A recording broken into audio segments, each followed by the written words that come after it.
তাই না?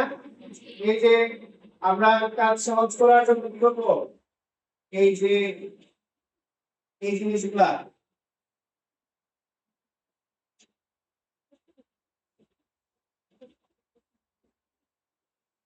এভাবে আগে থেকে করে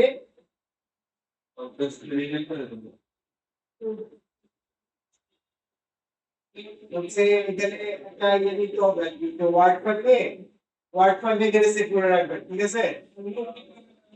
হ্যাঁ, ওয়ার্ড ফাইলে সেভ করে রাখতে হবে। হ্যাঁ, নোটপ্যাডে লিখে দেন,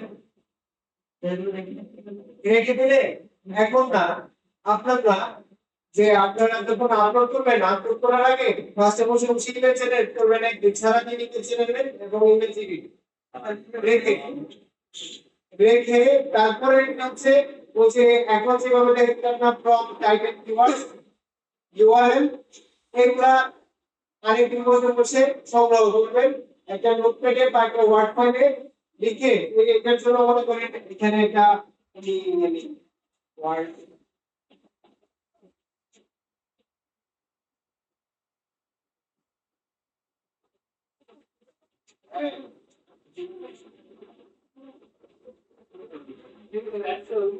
এই যে এটাকে আমি পিডিএফ করতে পারি, পিডিএফ থেকে কপি করে যাবেন আবার সেই বাস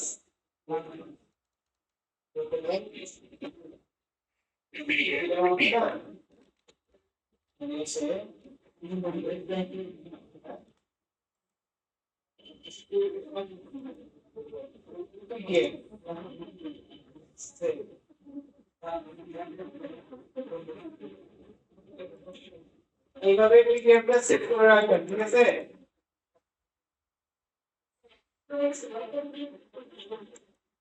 এইভাবে সেভ করে রাখবেন। আর এটার জন্য আরেকটা আলাদা জিপ ফাইল করে রাখছেন। হ্যাঁ, এখন কি হবে, এই যে এই পেজটার মধ্যে ইমেজটা আপলোড করলেন, করে এগুলা এখান থেকে আপলোড করে দিবেন। আর এই 3 নাম্বার দিন বলছি,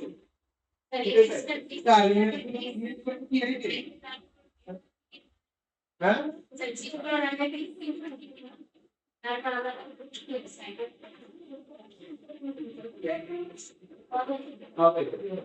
আপনার কাজের যেভাবে সুবিধা হয় ওইভাবে কাজ করে নেবেন, কোনো অসুবিধা নেই। এটা আমি এখন কাছে কেন, এই যে এখন আমি যাবো এই লিস্টটা ধরে আমি আপলোড করে দেব। এখন এটা তো একটা এখানে জিপ ফাইল আছে আমার, এই যে এখানে আমার একটা জিপ ফাইল আছে না, এই জিপ ফাইলটা আমি এখানে আপলোড করলাম। আর এটা যাবতীয় তথ্য আমি কোথায় পাবো, এখানে এখানে এই ওয়েবসাইট দেবো, আমি এখান থেকে কনফার্ম করতে পারবো এই ইমেজটা, এই ইমেজটার জন্য আমার এখানে পিডিএফ ঠিক আছে, এটা একটা দেখলাম, এখান থেকে ধরে ধরে কপি করে করে ওখানে গিয়ে আপলোড করে দিই, শেষ। আমার কাজের প্রেসার কমে গেল। না, আপলোড করার পরে এগুলো দূর কাটবে, আপনি নিজে শিখে দিতে পারবেন, ঠিক আছে? বুঝতে পারছেন? এই ইমেজের কোথায় ভাবে কাজ করে দিতে পারবেন, হ্যাঁ হ্যাঁ, একাই সব হয়।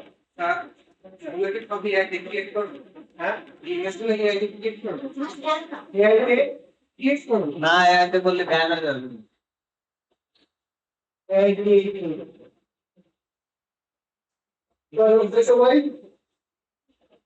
ভিডিও ক্লিক করে সবাই ভিডিও কিন্তু আসছে না, আর হচ্ছে সাবজেক্ট ক্লিক করবেন।